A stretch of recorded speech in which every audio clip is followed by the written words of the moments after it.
So in 2008, my organization, Food and Water Watch, started getting calls from our supporters and members in the northeastern US saying, you better look into fracking.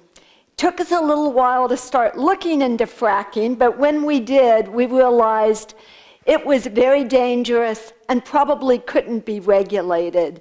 In 2011, after writing a couple of reports on it, working with a number of the impacted communities, we became the first national organization to call for a ban on fracking and worked with over 200 grassroots groups in New York State to eventually ban fracking.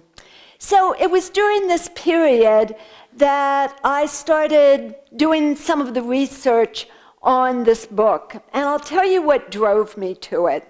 It was the lack of progress that we have made on renewable energy and energy efficiency. In the mid-1990s, I worked on a program called Powering the Midwest for the Union of Concerned Scientists, and at the time, our slogan was, renewables are ready. And they were ready at that time, as were energy efficiency technologies. So we started looking at the statistics about how much progress we had made towards renewable electricity. And it's really stunning. We have made so little progress. These are the new statistics since 2015, and you can see that wind, solar, and geothermal are only 5.5% of our electricity, and yet we're moving forward with turning to electricity for many of our needs, like transportation.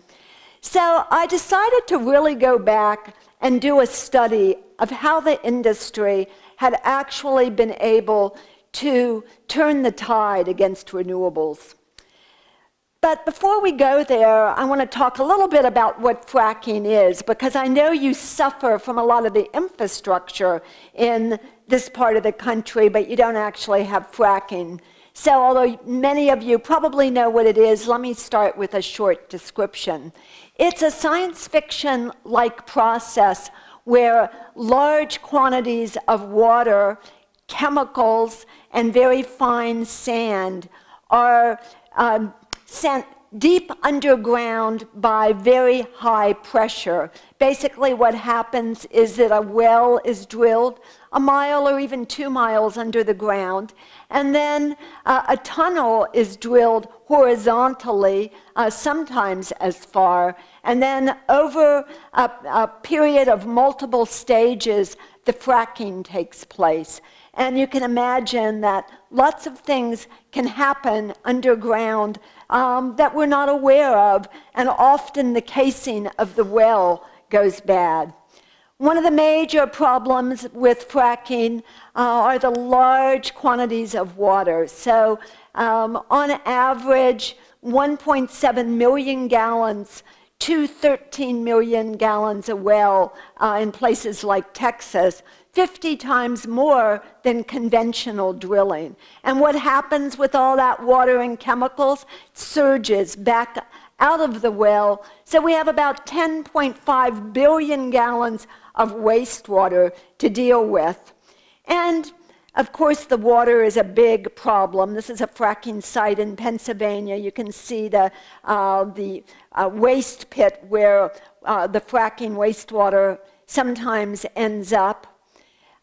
This is what an industrialized fracking site looks like. Sometimes there are 30, 40, 50 wells like this in a vicinity. Really industrializes rural areas. Of course, there's fracking going on in urban areas as well. Places like Fort Worth, Dallas area in Texas, even inside of LA, Los Angeles, in the city limits. A lot of pollution from fracking, a lot of air pollution, not just water pollution. And then, of course, all of the pipelines, and that's been a real battle here in the Northwest. You have had a great movement that helped stop one large pipeline that was planned, the Pacific Connector. And of course, there were 2 liquefied natural gas plants in Oregon that were recently rejected, and which is very unusual. And I think in part it's because of the huge movement. Of course, building pipes creates a lot of damage, and sometimes these pipes are hundreds, if not thousands of miles long. And of course, each well takes about 100 large, or 1,000 rather, 1,000 large truckloads. So the areas where fracking is taking place are very polluted. And major air pollution from fracking, and also the processing facilities, making areas like the Green River Valley here in Wyoming as polluted as major cities. These are some of the chemicals released from the processing facilities, because of course where you're doing drilling, you also have processing, compressor stations, and a lot of other infrastructure.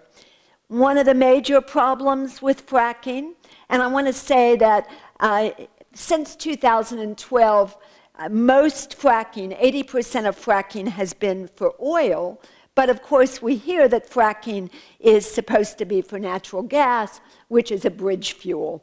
The evidence shows that natural gas is not a bridge fuel. Here you can see natural gas being burnt off of a gas processing facility in Pennsylvania. And what has come out recently, the scientific evidence, is that methane, which is what natural gas is made of course, is a much more potent greenhouse gas in the first 20 years that it's emitted. And that's really dangerous in these days where something has to be done very quickly about transitioning off of fossil fuels to avert the worst of catastrophic climate change. So all of this methane going into the atmosphere is a very bad thing. And it also turns out that EPA is greatly undercounting the methane emissions. Of course, one of the major reasons we're concerned is that it's the problem of climate change. We know more and more evidence that we are reaching a tipping point. And that's why so many people, why there's a big movement that's sprung up to ban fracking and keep fossil fuels in the ground. And then, of course, it's the people who live in these communities. Kim ended up having to move, leave her house because it couldn't be sold, because once fracking takes place in a neighborhood and in these areas, nobody wants to come in and buy this property. So she lost everything and moved away to save her daughter's health. Lots and lots of very brave people are speaking out about what's happening to their community. Shirley Eakin has lived in her home for 50 years. She's never been an activist, but she's speaking out about the water pollution that she and her husband are experiencing. And then there are the workers. Randy Moyer drove a truck that had wastewater in it and cleaned out the wastewater. He's now seriously ill and probably has lost his health forever. So this is just kind of the beginning discussion of why fracking should be banned. And now I really want to go into the discussion of how we got here. And you'll notice that I had an opoly on the end of this book, like my earlier book, Foodopoly, because really it's the same situation. We have a few companies that have become so large that they have so much political power that they're actually dictating all of the rules about their industry. And for hundreds of years since our nation was first formed, there have been periods when monopolies were being debated. And Thomas Jefferson actually wanted to put freedom from monopoly in the Bill of Rights. Alexander Hamilton opposed this. He was especially a defender of the big banks. So when you talk about fracking, we do have a monopoly, and in fact, many of the industries related to fracking are monopolized. And I want to point to the media. I think one of the reasons that there's so much disinformation about climate change, about fracking, about some of the most important issues of the day is because of what's happened to our media. In 1984, when the consolidation of industries first began, and we'll talk about why a little bit later, there were 50 big media companies, and there had already been several large consolidations. Today we have 6 major media companies, and there's very little ability to have a vigorous discussion about public policy. And I believe that's because one of the reasons is this interlocking board of directors and the relationships between financial services industry, utility industry, oil and gas, media, and all of the others. So let's go back and start in the very beginning.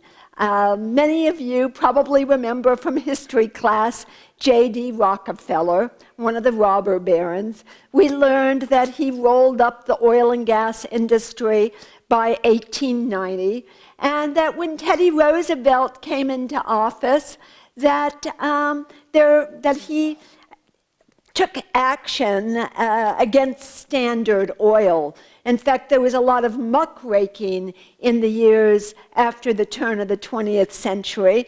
This is from Puck, a humor magazine, and you can see how Standard Oil had its tentacles around the Capitol, around state capitals. And there was a lot of anger against Standard Oil because, of course, oil in those days was used for kerosene. Everybody needed kerosene to light, for lighting, and Rockefeller was not only ruthlessly rolling up the industry and driving his competitors out of business, he was overcharging for kerosene. So when Teddy Roosevelt came into office, we learned that Standard Oil Trust was divided and broken up. But that's not quite what happened. What happened is that Standard Oil was able to write its own plan for being broken up. And when they wrote the plan, J.D. Rockefeller maintained a controlling interest in each of the baby standards, and there were over 30 of them. And so he and the other directors met every day in Manhattan and continued to coordinate. And in fact, about a year after the breakup, Rockefeller's profits had climbed by 20%, and he continued to make more and more and more money. Now, you'll see some other companies here. Obviously, Standard of Oil, Standard of New York, which used to be Mobil, Standard of New Jersey, Exxon, Standard of New Jersey, and from now on I'm going to use their modern names because they went through so many mergers and acquisitions. It's way too confusing to talk about in this short amount of time. But after the breakup, Standard Oil of New Jersey ended up with half of the value of the original Standard Oil, and a lot of the investments that the oil companies would make in the decades to come, Standard of New Jersey actually provided the loans. Always the most aggressive, always the most powerful of the baby standards. Now, well, Rockefeller was creating Standard. After the turn of the century, there were a couple of other American companies that were formed from oil that was found in Texas. And then in Europe, BP and Shell were formed, all around the same time, although Standard was the earliest. Each of these companies have their own colorful story and misbehavior and misadventures, but we don't have time to talk about them tonight. But these companies were referred to in the coming decades as the Seven Sisters. Now, if you'll remember from your Greek mythology, Atlas had 7 daughters who fought viciously, but when one of them was attacked, they gathered together around her and protected her. And that's why these oil companies were called the Seven Sisters. And over time, they consolidated, and this confusing chart shows how the Seven Sisters became what's referred to today as the Four Horsemen.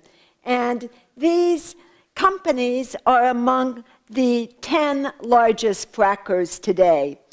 But they played an additional role because many of these other companies were either smaller or didn't exist through most of the time that the oil and gas industry has been in business.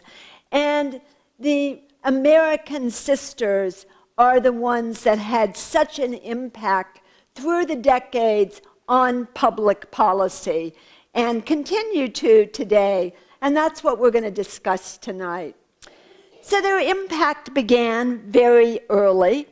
You'll remember after World War I, the British and the French decided on the lines for the new Middle East. They broke up the Ottoman Empire, they drew new countries, and had spheres of influence that probably are the root of a lot of the trouble that we see today.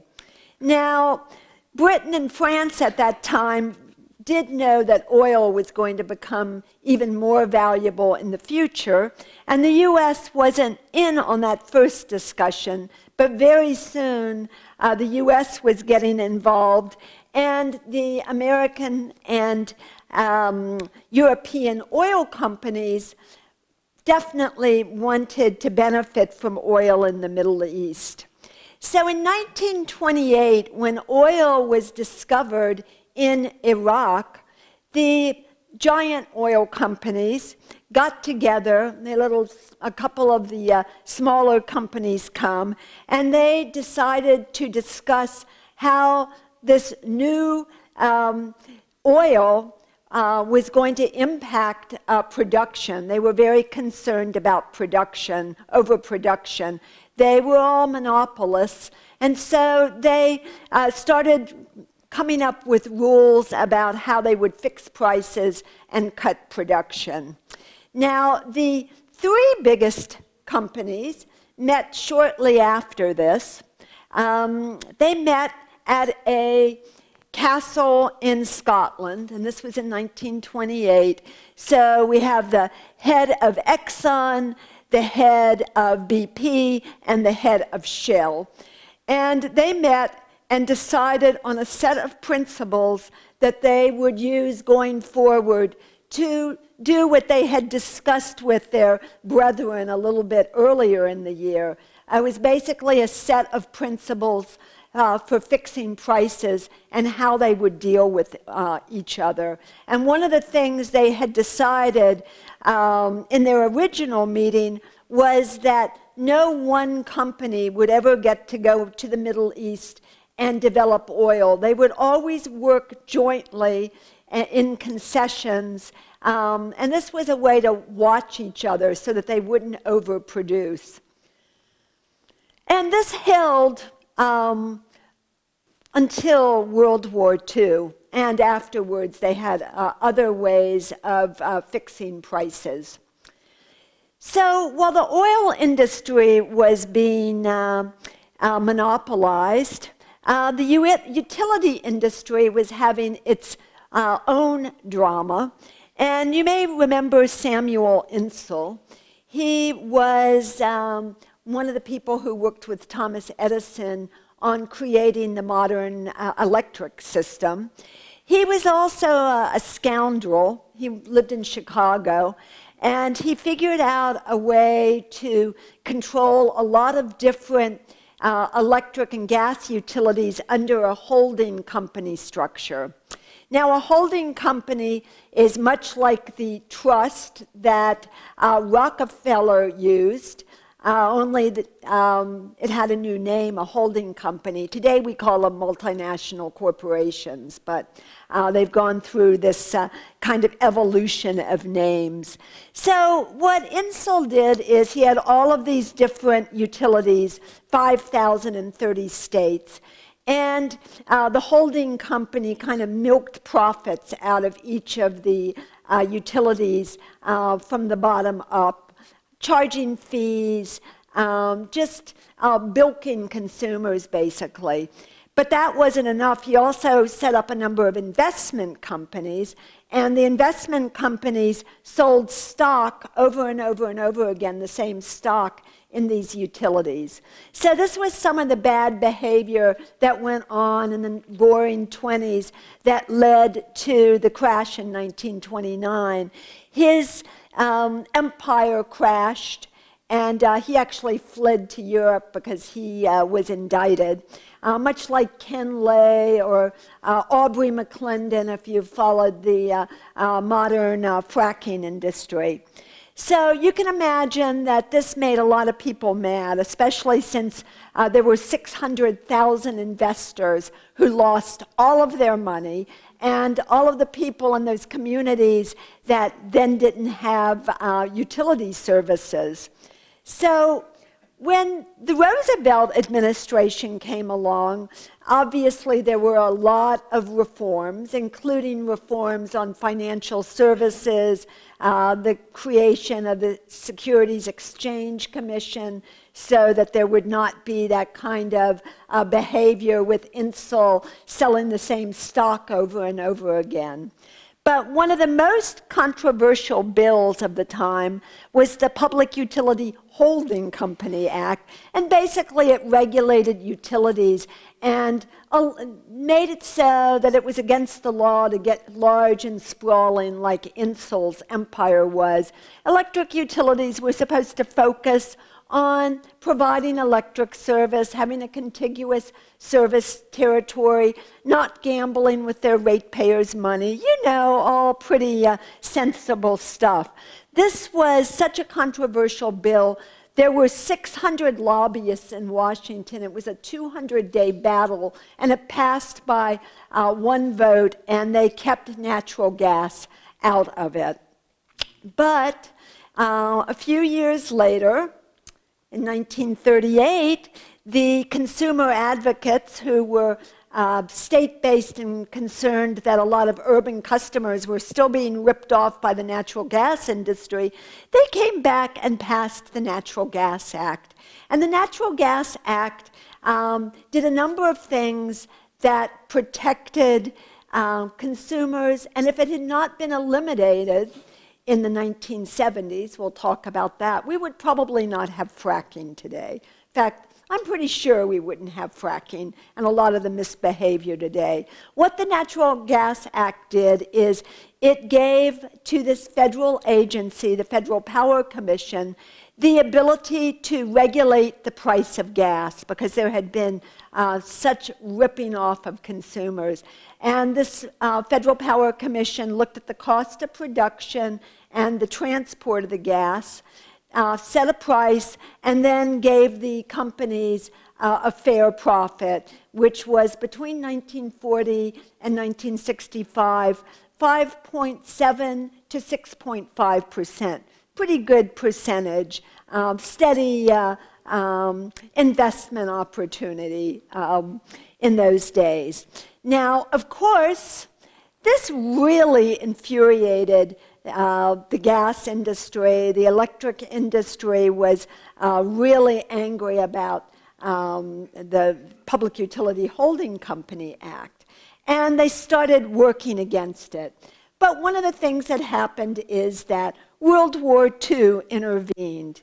Now, during World War II, there were a lot of advances in the technologies for drilling and also for making pipes. And I thought that this big inch, little inch pipeline is pretty interesting. It was the biggest public project during World War II. It took 16,000 people to build it. It went from Texas to Chicago, both of them, and then the little inch veered off to the northeast. And after the war, this pipe was privatized. It was sold at below the cost of actually building it. And today, Williams Company owns this pipeline, and it's still used. But I think the takeaway is that a lot of the technologies for the oil and gas industry really advanced, and the industry got an even firmer grip on public policy. After the war, the production of oil doubled, in part for the production of plastic. Half of all oil was used for making plastic after that. And after the war, the fight back against these protective laws began again. This is Leland Olds. He was a progressive, served 3 terms in the Federal Power Commission, very much a consumer advocate, and the oil and gas companies absolutely despised him. So in 1948, when Bob Kerr was elected to the Senate from Oklahoma, Bob Kerr owned Kerr-McGee, a large oil company that went on to also produce uranium, and was recently bought by the fracking company Anadarko. But Bob Kerr was one of the biggest protectors of the oil and gas industry and a real red baiter. So he red baited Leland Olds and a lot of other people who were consumer advocates, and Olds lost his Federal Power Commission position. And Kerr went on to really spend his time, his 15 years in Congress as a senator. He died in office in 1963. His business was protecting the oil and gas industry.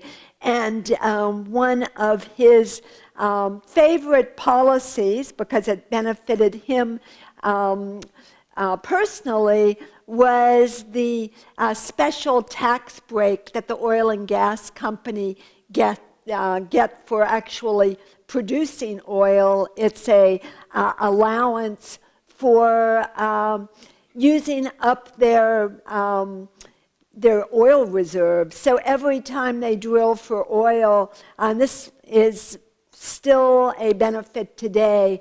Today they get a 15% tax break on every drop that they drill for. It used to be almost 28%. So this is one of the policies that he fought for.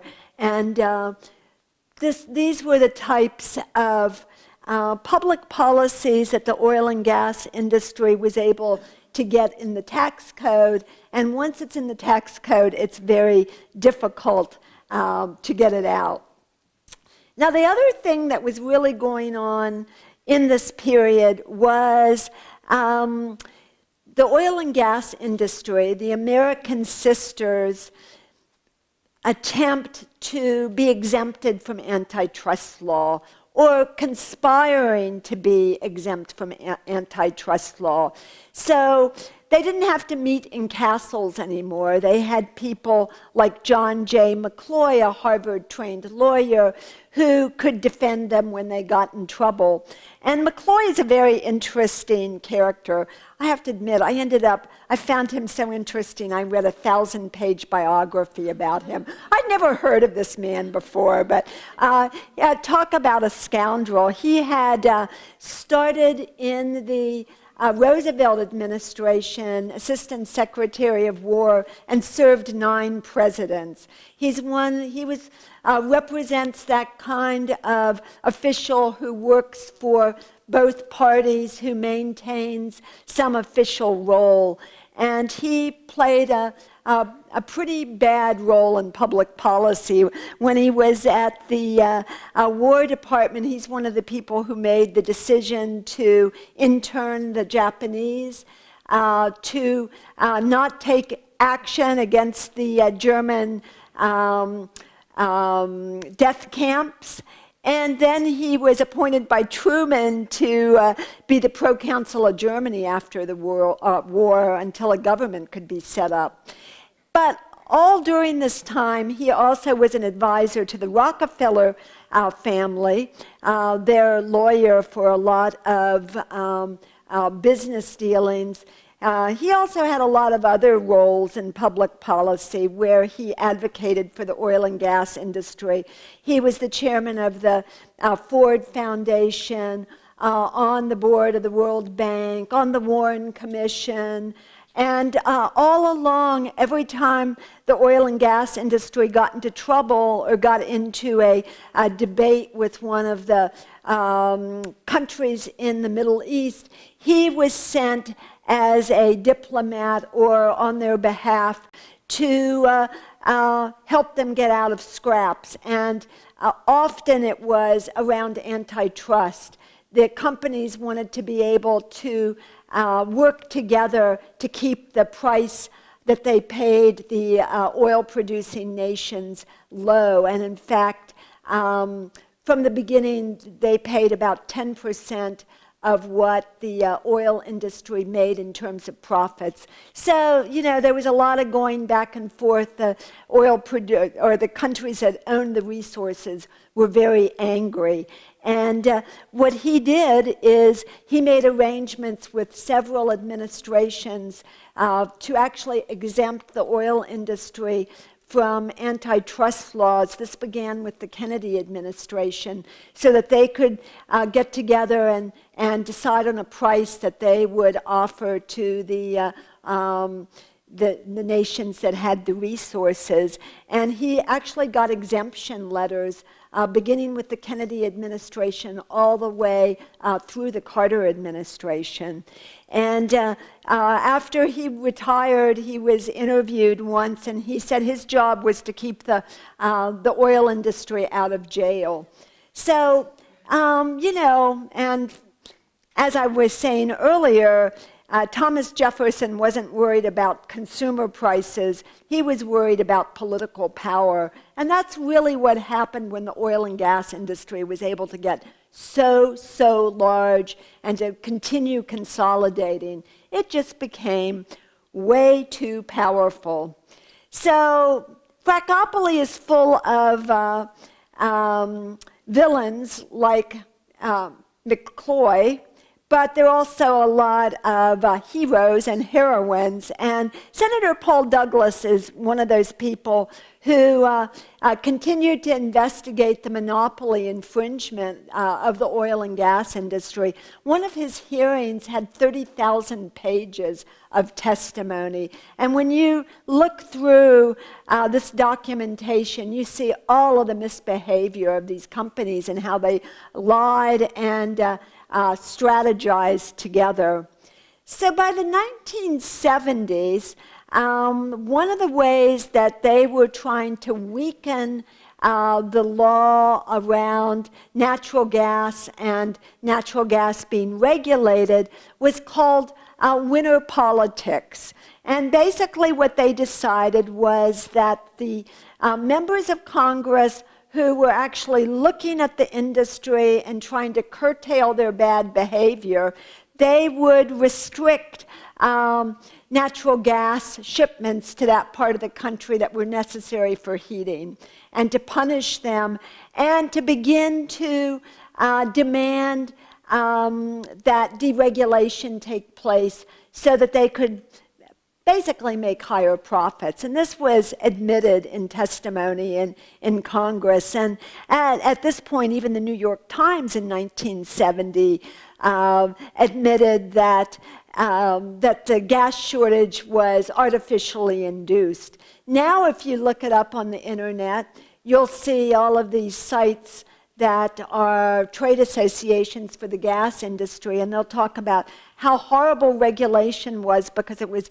keeping the companies from being able to produce, and it was causing a gas shortage. So they've really been rewriting history.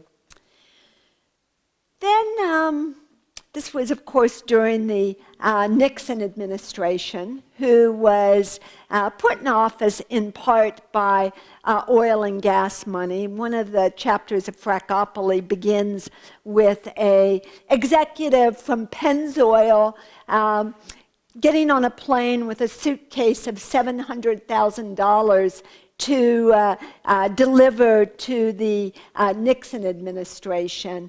And the Nixon administration had about $20 million that was clandestinely organized by corporate interests, and one of the biggest interests was the oil and gas industry. Now, Nixon did a lot of things that we don't have time to get into, but I do want to mention that are related to oil and gas, not just all of his bad behavior. But one thing I want to mention is an appointment that he made, actually a little bit about the person he appointed before he was appointed. And I'm talking about Lewis Powell, who Nixon went on to appoint to be a Supreme Court justice, who people refer to as a liberal today in comparison to many of the members of the Supreme Court that we have. But he was certainly not much of a liberal, and he was a corporate lawyer from Richmond, Virginia, and did a lot of work for the tobacco industry, was very active in the Chamber of Commerce. Now, you will remember, those of you who are old enough, that in the 1960s and beginning of the 1970s, there was a cultural revolution going on. There was a lot of fight back against Vietnam. There was the Warren Court that had extended rights to all sorts of classes of people who had not enjoyed rights. And there was a change in the society of this country, making it more humanistic. There were a number of economic and social conservative interests who did not like the direction that this country was going in. Lewis Powell was one of them, and he wrote this memo that was a real marker for when our democracy started to be stolen. And I think it's one of the ways that the oil and gas industry and a lot of other industries have been able to subvert our nation's laws.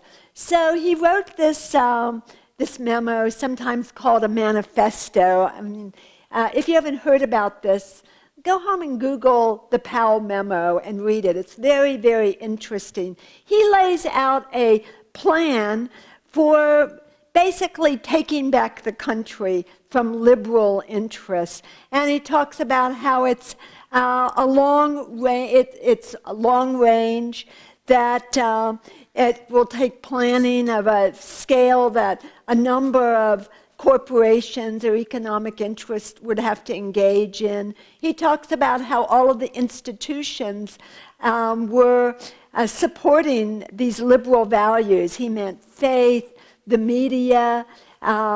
He just very, very critical of everything that was going on in the 1960s and 1970s.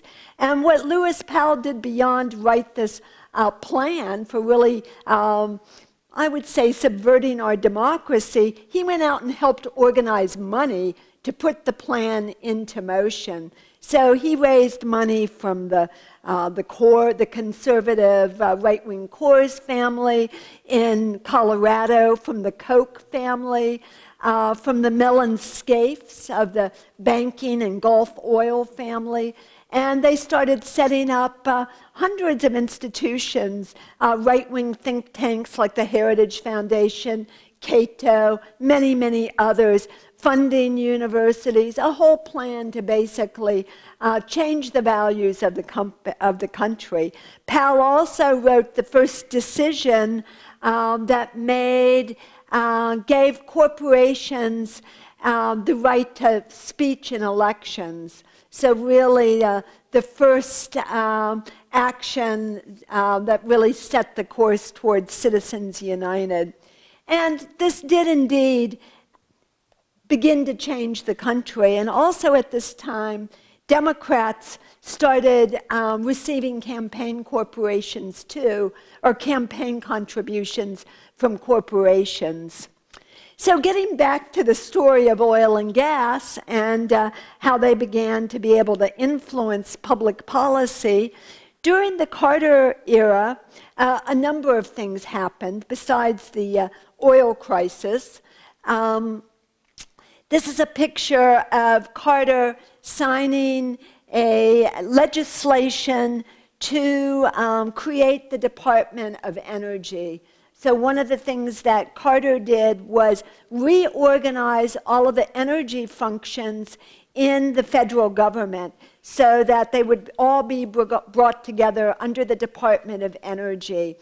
And he also, well, then natural gas, the battle that Kerr and others had been engaged in during Carter's the same period, the Natural Gas Policy Act passed, and that began the deregulation of natural gas.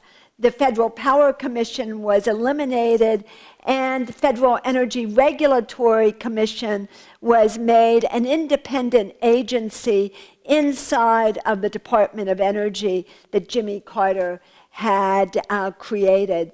So the Department of Energy began to be funded for a lot of research, some of it for renewables and energy efficiency, although recently the congressional services looked at how much money had been spent on research, energy research, and they found that 80% of it had been spent for, and this was from the end of 1940 through 2014, I believe, about 80% of it had been spent on fossil fuels and nuclear power, and the rest on renewables and energy efficiency. So the bulk of funding since then has gone towards these polluting technologies.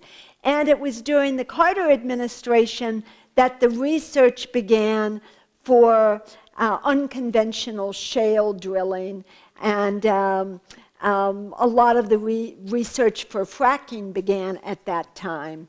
So there was a sea change that took place under the Carter administration, even though Jimmy Carter's time in office is often remembered as being kind of the birth of the renewable period of growth for renewable energy.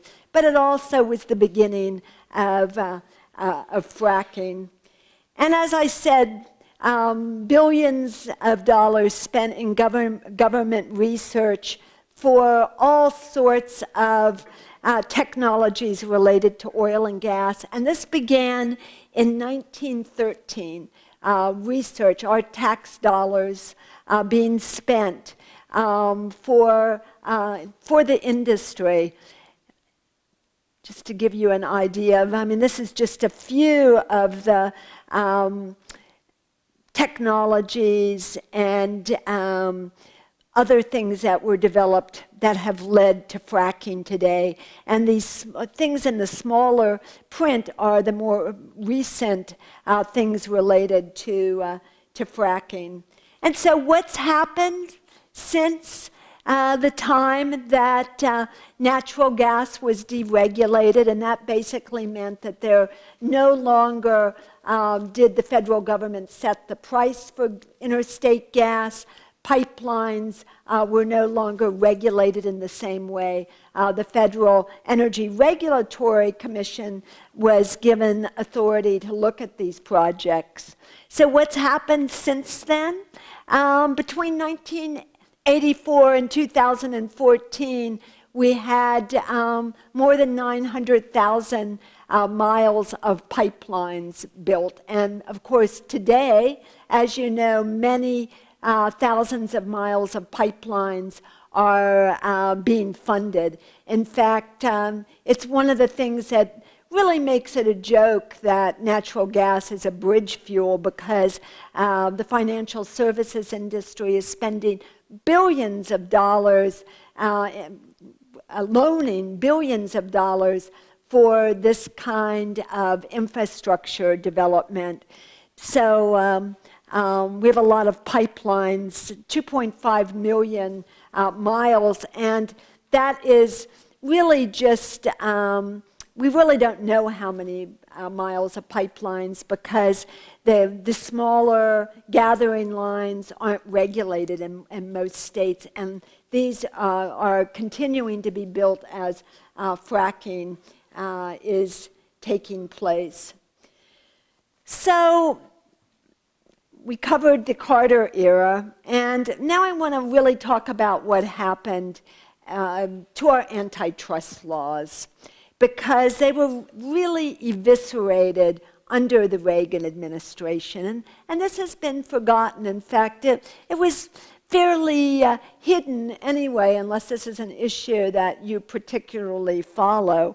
But this is Robert Bork, and those of you who are old enough to remember this period of time will know that President Reagan tried to appoint him as a Supreme Court justice, and it was fortunately stopped. But he was a right-wing legal scholar that believed in that the market was perfect and self-adjusting, and of course the Reagan administration adhered to this philosophy. And what happened when the president was elected is that he appointed heads of the Department of Justice and the Federal Trade Commission who would go on to cut the staff, cut the budget, and basically change the definition of what an antitrust violation was. So rather than it being about monopolies having too much political power, being bad for small businesses, what they changed it to is basically that monopolies were okay because they could lower prices for consumers. And ever since that time, every president since then has basically not even used the existing laws on the book about antitrust to enforce or what's left of the monopoly laws. And so we see not just the oil and gas, but just about every industry has been allowed to become so consolidated that we have 3 or 4 or sometimes 2 industries or companies that dominate an industry. And that gives them a lot of political power, huge budgets, lots of ability to dictate the rules around their company, and is one of the reasons that that we've actually had a lot of job loss. And of course, this got worse under the Clinton administration, and the deregulation of the financial services industry, commodities, electricity deregulation, which I'm going to talk a little bit about in a moment. But all of these things, the free trade agreements, put the power over the oil and gas industry, and our rather than our nation or our local and state governments being able to make decisions, this puts the decision-making power in the hands of unaccountable global agencies like the World Trade Organization, or as NAFTA set up this dispute settlement process that lets investors actually sue countries or localities. So this has all benefited the oil and gas industry as well as many other industries. So some of the big oil and gas mergers took place under the Clinton administration. And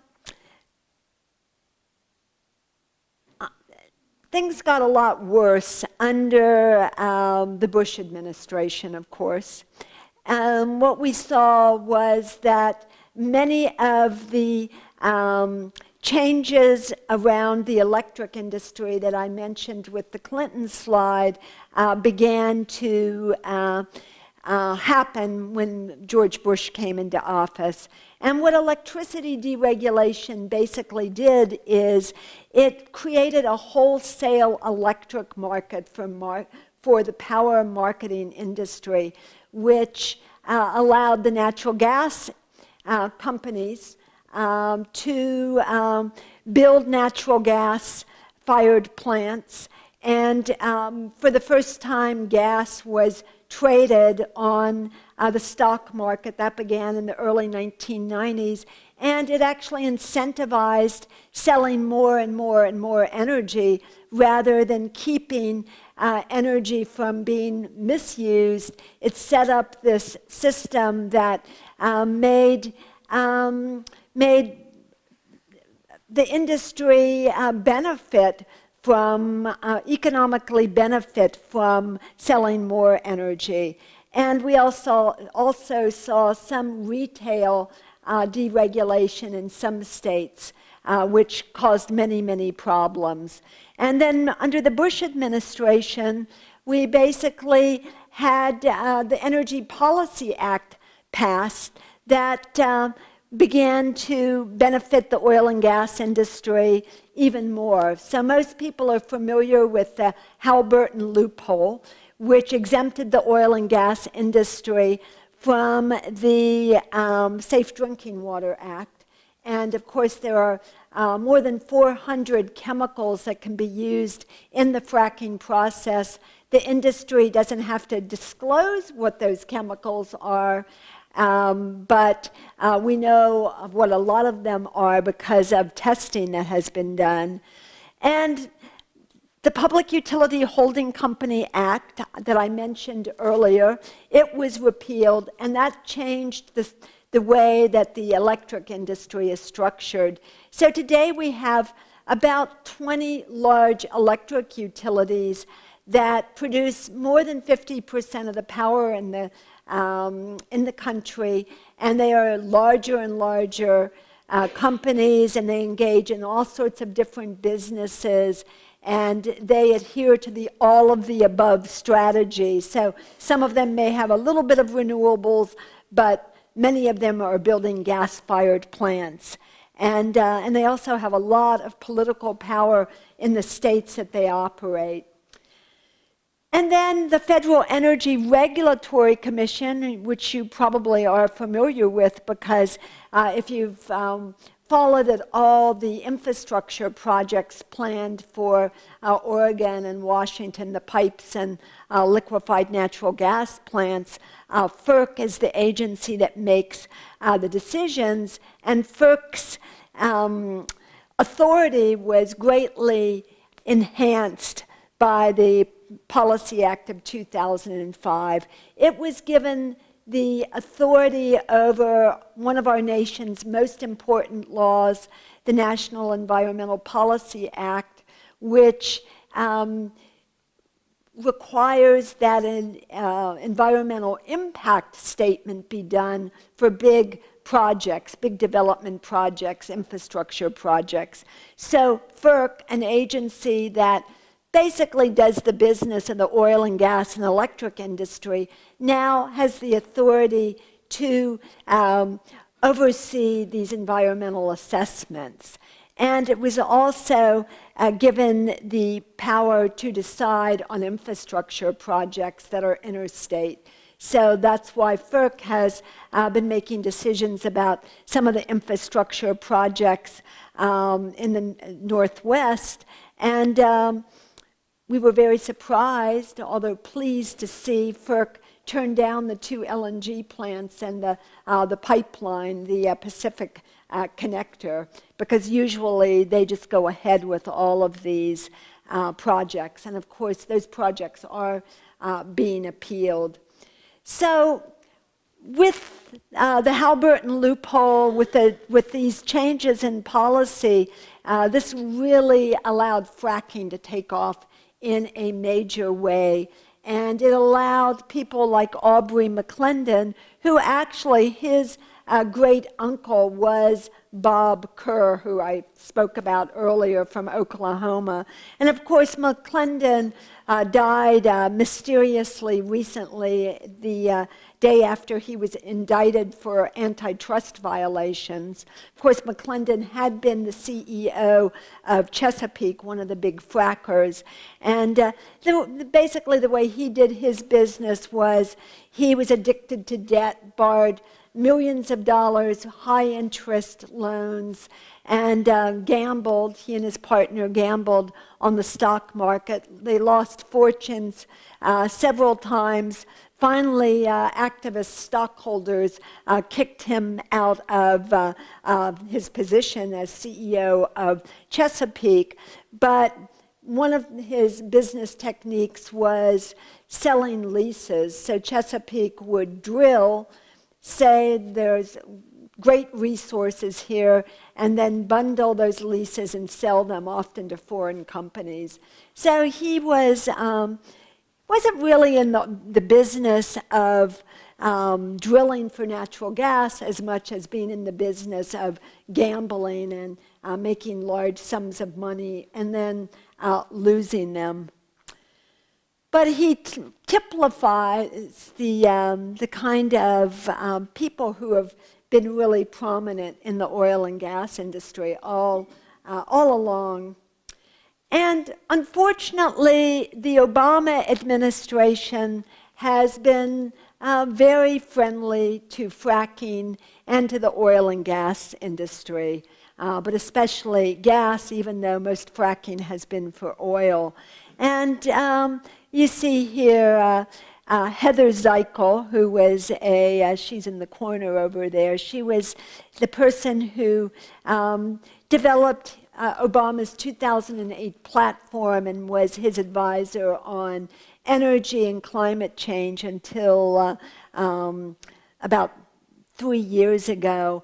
She was very friendly to the oil and gas industry. For instance, during some of the period when a lot of the controversy was going on about the investigations into water pollution, she met 20 times with the oil and gas industry, 4 times with environmental groups. She eventually left the Obama administration and became a director of one of the big LNG companies, and got to be, in her first year, got a $400,000 in stock from Chineri. So very friendly to the oil and gas industry. Moniz appears the Secretary of Energy, has a long history at MIT and being an advisor and a consultant for the oil and gas industry and a big supporter of fracking.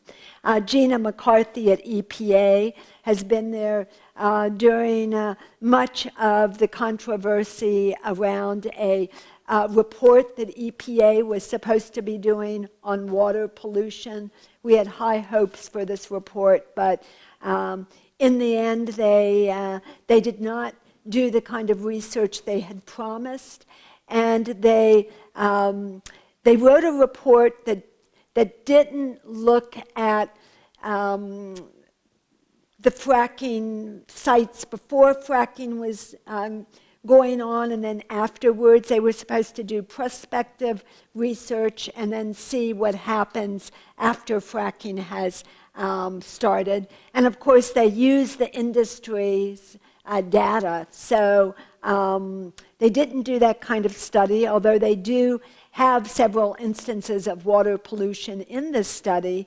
And when it was released last year, it was released with a press release and a lot of fanfare saying no systemic water problems found. But if you look through the text, this isn't true, and we found out that this change was made to the title of the press release and kind of the beginning of this 800-page report after a meeting with the White House. But there was so much controversy around this that the EPA's advisory committee has actually said that there's a major problem with this and that they criticized the report and said that they have to go back and actually provide some proof that there isn't water pollution happening from fracking. So we've just seen a lot of problems. There were 3 investigations started about the water pollution in Pennsylvania, Wyoming, and Texas, and problems were found. And then right before President Obama's re-election in 2012, during the campaign, all of the studies were closed down. So very concerned about how the Obama administration has really responded. And one of the things that impacted communities are asking is that President Obama, before he leaves office, actually meet with them, hear their stories, and take some kind of action before he leaves office. So what has this meant, all of this fracking? Well, we know that the history of the oil and gas industry is one of booms, busts, booms and busts, and that has been true ever since the beginning of the industry. So right now we're in a bust, but we can be sure that the price of oil will increase in the next couple of years. So there's been a lot of discussion that the industry is on the rocks. This will be one of the ways that we will see that the industry actually is not making money, and this might be one of the ways that alternative energy will be able to get more funding and be able to move forward. But unfortunately, this is not the history of the oil and gas industry. What happens is that when prices are low, the consolidation increases, and so we see these bigger companies beginning to pick up the smaller companies. This truly is the history of the industry. And Shell has just made a big deal. So what we've seen with all of the policies in place is that natural gas is continuing to rise, and while wind and solar are rising too, they're not rising as quickly. And often we hear solar has increased by 5,000%. Well, that is true, but 5,000% of 0.1 isn't a whole lot, and we really, really must do better. We need different policies, and you can see where the shale plays are, and this is some of the places that natural gas-fired power plants are being planned, and they match up with where these shale fields are. And, this is not the direction that we want to be going in.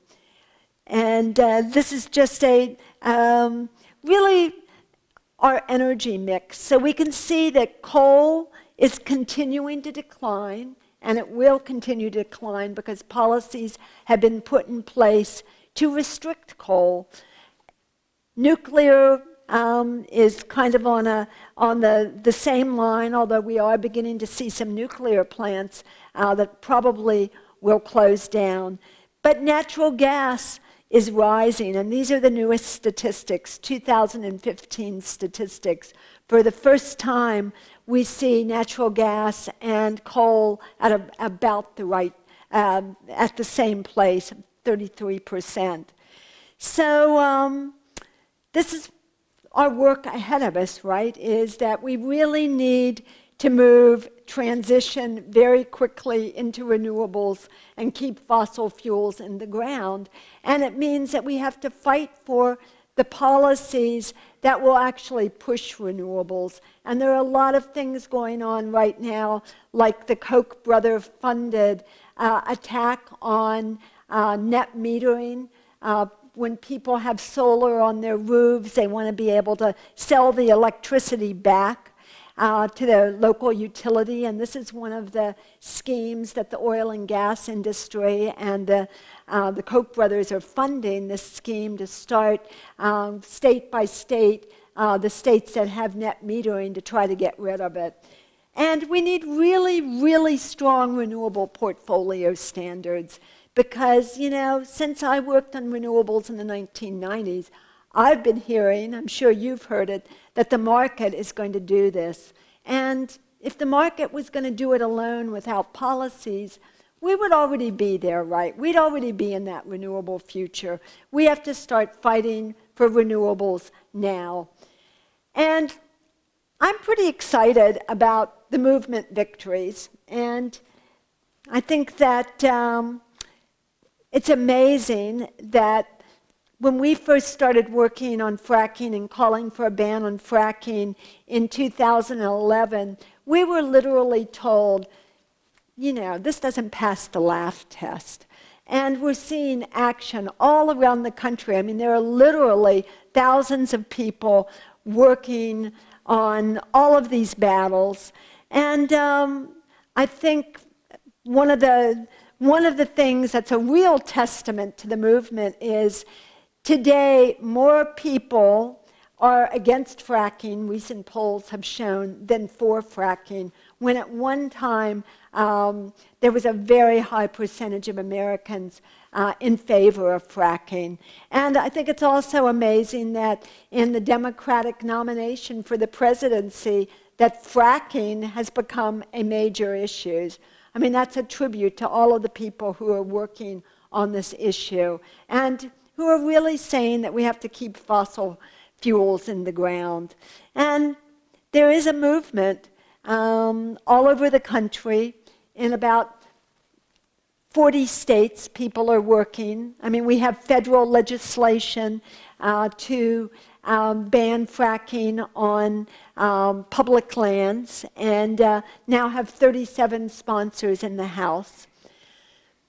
Huge climate justice movement.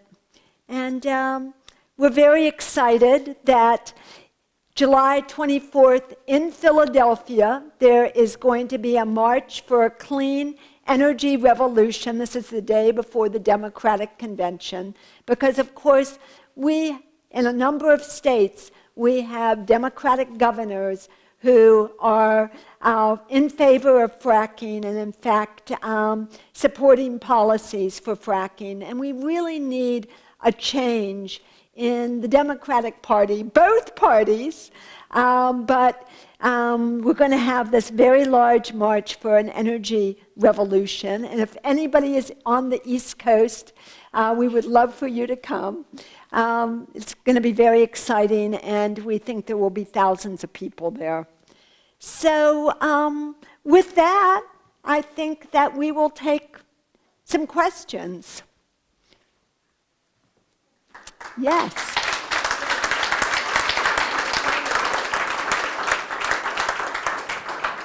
Hi, Ashley Toya with Town Hall. Please come up and use the microphones for Q&A. Please keep your questions concise and in the form of a question. And we've got about, we'll do 15 minutes for Q&A. Thanks so much. How much did President Reagan fit into the Powell memo where he was elected to shift the country, Reagan was elected to shift the country to a conservative bent, and Reagan was put up as the candidate to do that. Is that right? Yes, that's right. I mean, a lot of those same interests did fund his campaign. And I mean, that had been a strategy, an ongoing strategy since Goldwater, actually, but it had a lot more financial support. So yes. Hi, my name is Elise Rome, and thank you so much for being here. This is a real eye-opener. I come from the state of California originally, who unfortunately has a governor right now who is being criticized for kind of turning a blind eye to the California oil industry and their practices of fracking and enhanced oil recovery. The California Department of Gas and Oil, the regulatory agency that's supposed to oversee and regulate, they basically give free passes. And what the actual act of fracking and drilling does, it contaminates the aquifers. And we're talking about Food and Water Watch, right? So here's a personal story of an impact that I want you all to know about, because I come from an area in northeast Orange County, it's south of Los Angeles, where the oil industry has been there for over 100 years, all over California. There Will Be Blood, the Daniel Day-Lewis movie, that's a good history about that. But my family was served contaminated water. My school, Esperanza High School in East Anaheim, it's right on the border of Yorba Linda. Yorba Linda is owned and operated by the oil industry. One of their recent mayor's wife used to work for the oil industry. It's all these smaller agencies. They get in there and they own it all politically. And the people, it's the land of gracious living, Yorba Linda, right?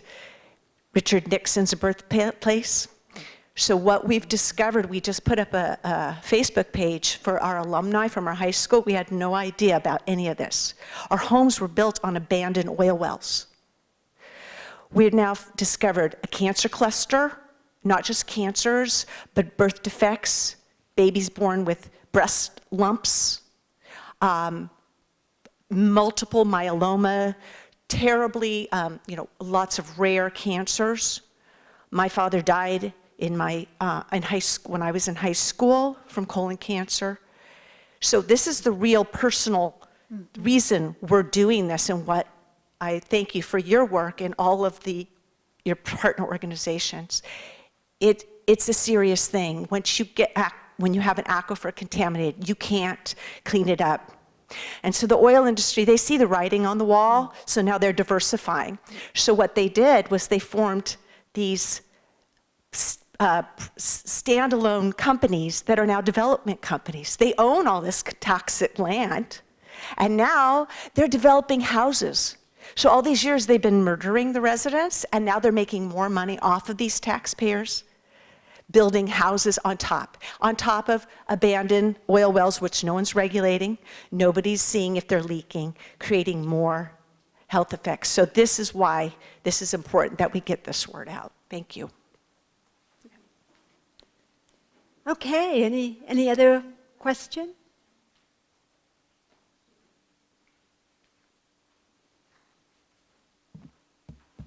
I'm not sure if I can phrase this very well, but I'd like to suggest that perhaps the problem, the struggle, is not about fracking or oil or electricity, et cetera, It's about the multinational financial companies who in fact provide the money, the loans that support these oil companies, et cetera, and who can therefore, by their policies and their decisions, affect what in the end trickles down to us. And though I greatly support what we're doing at the ground level, I think that's the only way we can go in this country, would you comment on what can be done about the international financial companies? Well, it's certainly the financial services industry looms over top of much of this. And no matter what industry you're focused on, much of the drive to get bigger and be more powerful comes from the financial services industry.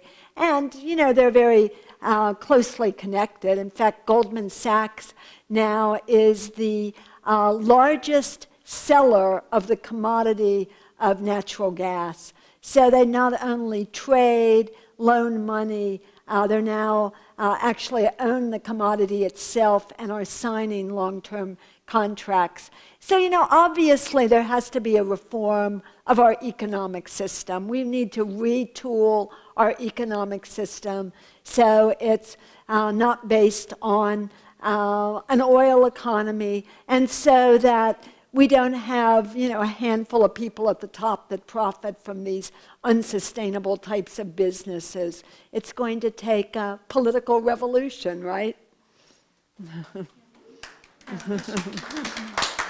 Yeah. Yes. I'm trying to phrase this in a way that it's a question. I'm from Tacoma, and we're trying to stop this LNG plant. And we're having a lot of difficulties because we're running up against what they call state and national federal laws. And we're kind of like just, confused, because we know that Colorado and Oregon, they're all fighting these same battles. And you have the city councils and the ports saying, you have to change the state law, or the federal law, we can't do anything. You as citizens can't do anything.